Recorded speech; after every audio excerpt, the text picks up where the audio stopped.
Whoa, hang on. What's the rating on this game again? Oh no.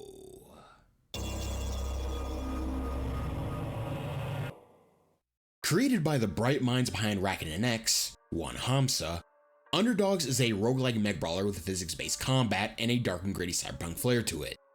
Buy, repair, and steal stuff by day to prepare your mech for the arena so you can smash, throw, and fight your way through waves of metal monsters at night, all to secure your spot in New Brakka and make a name for yourself.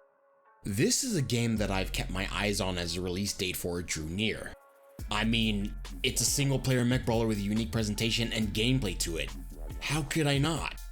Now that it's finally been out for some time, and I've managed to finally pull myself away from it long enough to talk about it, let me tell you just what to expect with Underdogs, and why you too should get in on the action. For the story of Underdogs, you play as Briggs Serrano, a rather aggressive individual who has a thing for mech fighting, and occasionally getting himself into trouble. Your brother King helped forge you a mech fighting license to get you off the streets and be a bit more productive, though it looks like now he's in trouble with an AI dictator trying everything to take over his mind. Big Sis, as everyone likes to call him. Now it's up to Briggs to climb the ranks to get into New Brakka, the last free city, and the only place where the AI can't reach them. Normally, two guys like these would never get into the city, but if there's one thing that speaks louder than words here, it's smashing metal skulls in the pit. And fortunately for these two, the Gorilla Mech is perfect for doing just that. A 5-ton metal monster hooked up to your movements, able to smash, crush, and wreck whatever comes your way, while also being fast and rather customizable. It's a pretty simple story, honestly, but it sets up the plot and reasons for the mech fighting pretty well, as well as doing a lot for some of the bosses and situations you're put in. The real spice of Underdog's narrative, though, is the dark and gritty cyberpunk world that the game takes place in, as the city that surrounds New Brakka is a refugee camp called the Jungle. And in this jungle, ran by gangsters, criminals, and psychos, you'll need to play a little dirty to make it out alive. From hustling to tip odds in your favor, to stealing whatever you can get your hands on. After all, what you take is yours in this place. Honestly, kinda sad there ain't more world building outside of random events, but I think what they provide is decent enough to get into the world. In terms of presentation, come on, do I even need to go deep into this topic? It's very stylized, there's a ton of details with the destruction of bots, and they do quite a bit with the lighting and colors. Plus, it's all in VR. Of course the presentation is going to be really awesome. One area that did surprise me when it comes to the looks are the cutscenes, which are all in a comic book style. Of course, my initial thought with seeing these from the trailers was gonna be boring. Yet when I actually saw these cutscenes in VR, I realized there was actual depth to everything. 2.5D comic style cutscenes where depth and panels are used to great effect? This is unexpected, but awesome. I never really felt the need to try to look behind comic panels and borders in a VR cutscene up until now, and it honestly made me excited for the next cutscene to come around. Oh yeah, I also love how the game has cigarettes and cigars emit a light and smoke whenever they show up, meaning every cutscene with the main man Briggs is full of that. Something else that had me excited was the charm of the menus and tutorials. It's not every day you get a menu that is hardly trying to be professional, rather casual, tells you what you need to know, and it ain't afraid to swear like everyone else in this place. The cherry on top for the game's presentation has to be King, acting as your wingman for the fights and telling you things you need to know when they happen. His charm and acting is pretty spot on, and I almost never touch his volume slider for that reason alone. You shouldn't either, except for scripted stuff such as in Act 3, but I won't stop you. I'll just judge you. Underdogs is rather unique in terms of both movement and controls. It isn't stick-based like a majority of games, but rather physics-based, meaning you have to move by dragging your hands across the ground. Kinda like a gorilla. Hey, wait a minute. I forgot the Gorilla Mech runs on Gorilla OS. That probably explains it. Anyway, this makes the movement both fun and a bit chaotic to say the least, since if you want to get out of the way of an explosion or hazard, you're swinging away for that. You'll only swing when you press grip though, so don't worry about accidental movements or anything like that. It can take a bit to get used to, but it's genuinely pretty fun once you get the hang of it, which is exactly why the game throws a tutorial at your face before you can start a run. The trigger is primarily used for weapon-specific actions, like grab weapons. If it's a little odd to grab stuff with a trigger of all things, there's no harm in swapping how they work.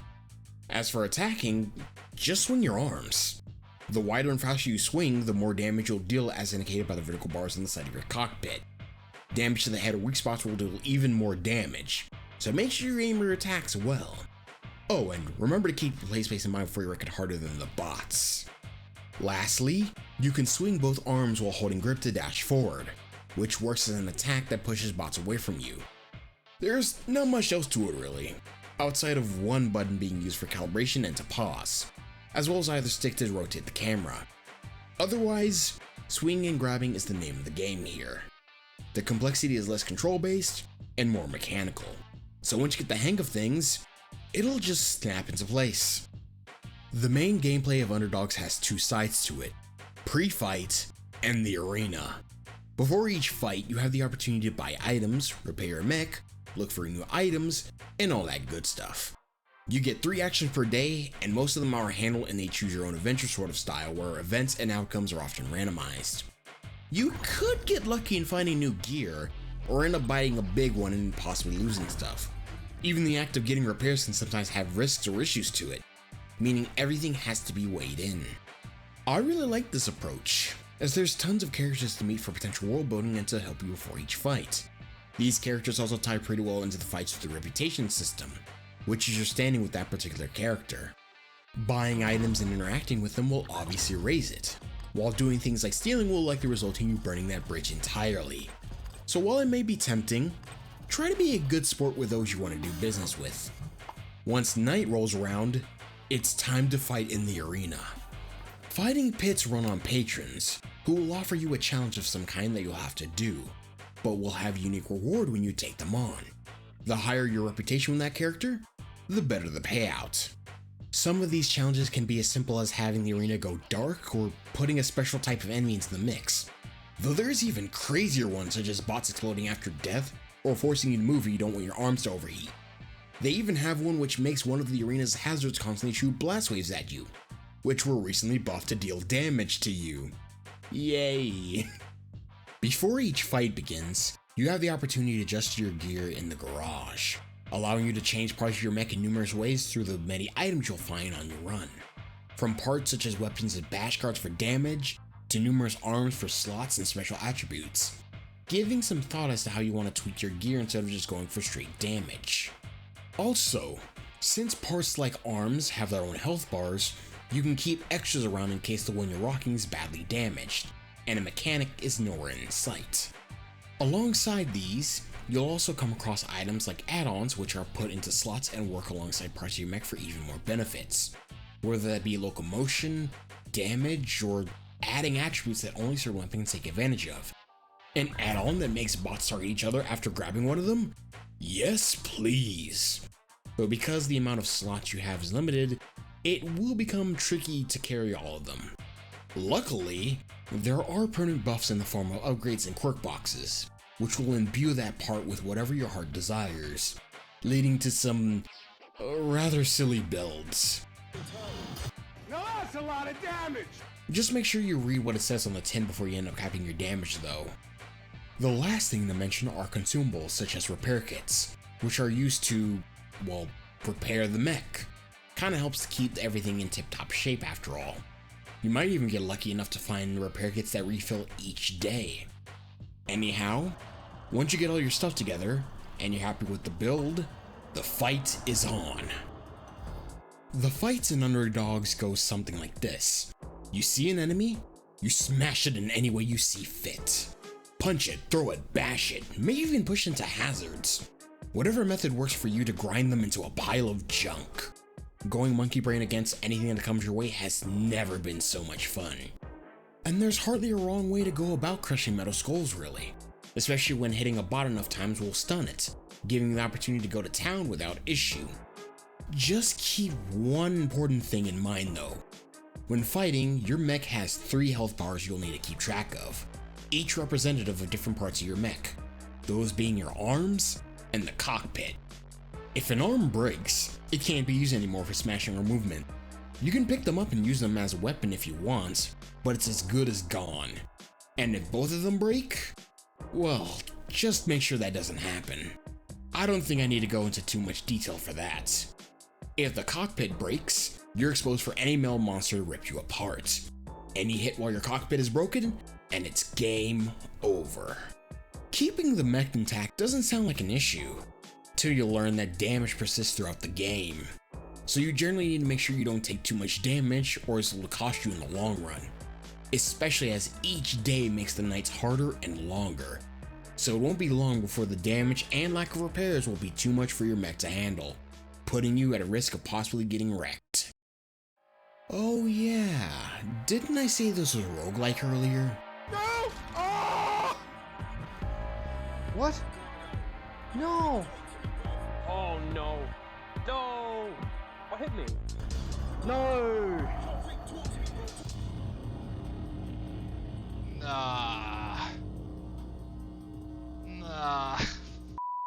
If you die, say goodbye to everything you found.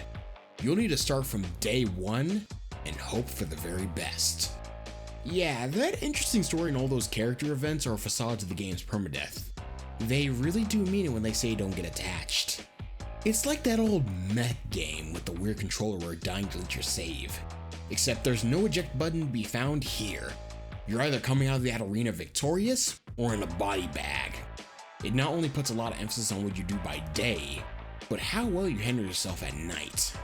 High stakes. Mistakes will cost you, and any risk you take will likely bite you later. It makes you put a lot more energy into the fights, which I think is pretty awesome. It also makes the act of tipping the odds in your favor and cheating against the system pretty fun. You'd probably turn the ceiling too if it meant surviving one more day. I will be a bit honest for a moment. I think the permadeath is going to be a tough pill to swallow for some players, especially for those who are likely coming to the game for the story and end up having to repeat a ton because they choked near the end. You can skip cutscenes, your skills will improve, and your odds of succeeding can always change, but you don't get any permanent upgrades or stats carry over into other runs, which pretty much means you're on your own. That isn't to say each attempt will leave you hanging though. Getting more gear with the unlock tag helps add new items to the pool for future runs, so it won't be long before you'll start seeing new items that'll help you out immensely. Considering how we could have either gotten permanent upgrades that made the game too easy, or forced players to die over and over again to get the upgrades needed to survive, I'm actually quite glad they aren't included. Plus, a lot of Underdogs combat is built on skill and knowledge, like most roguelikes. How can you take advantage of that if permanent upgrades act as a crutch the whole time? I'll say it was a good call, even if it means there's not really an easy way to ease the difficulty, which Underdogs totally understands, so it tosses a bone. Skirmish allows you to take a build from a current or previous run and test it out to your heart's content, all with no fear of losing your stuff if you end up dying.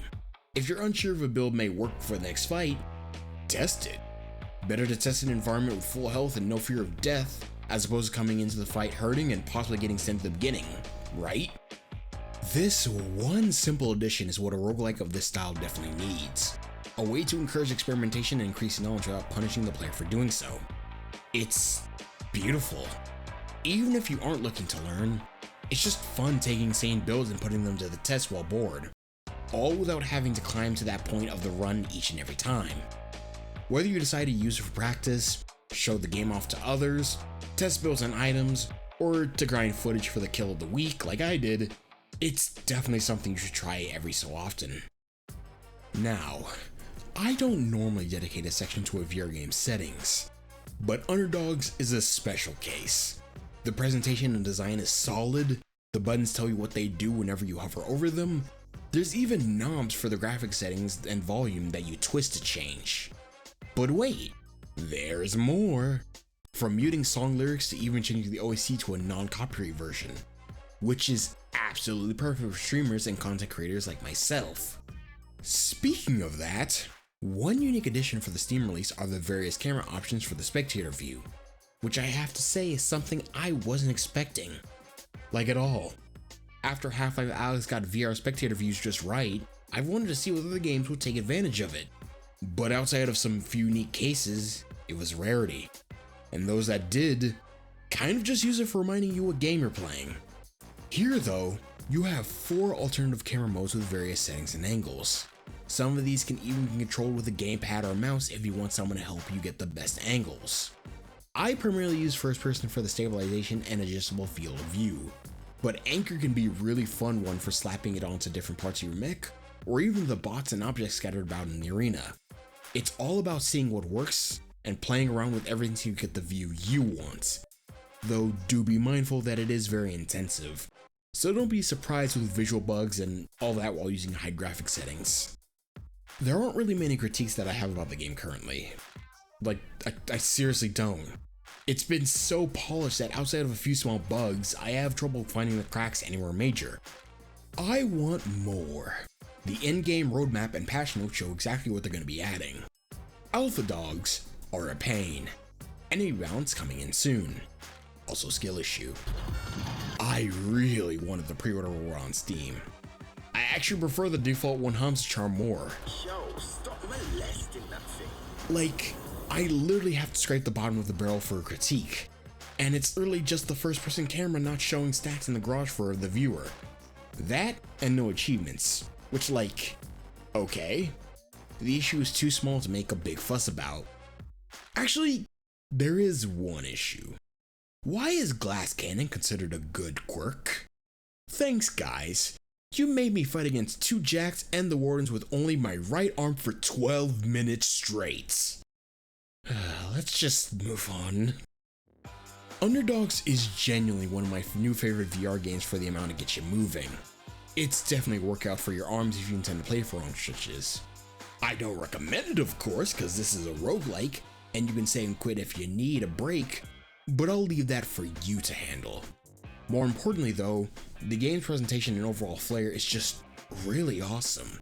And I was not expecting the color scheme of dark green, white, and red to work so well.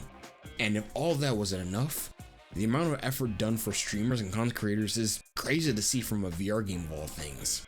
From a simple stream mode of soundtrack, to the insane amount of spectator view options to record all sorts of settings and angles. You might scoff at how much I emphasize it since not many would be able to take advantage of it, especially the Meta Quest crowd, but you have to remember that without stuff like this, making content and spreading the good word would be much more difficult. Anyhow, Guerrilla Mech Fighting good, go play it. If you want more Underdogs, or just want to hang out with others, One Hamza has a Discord server, having channels for videos, fan art, bug reports, and even more. Oh, and I can't forget the Rack and Neck side of the Discord server too. Who knows? Maybe you can even submit your clips for a chance to be highlighted in the Kill of the Week. Only one way to find out. I'm the train that could.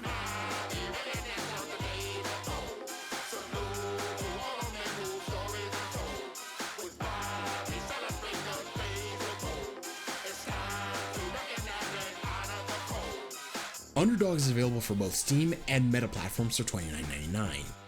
Show them who's deserving of getting into new Brakka. Welcome to the jungle, baby.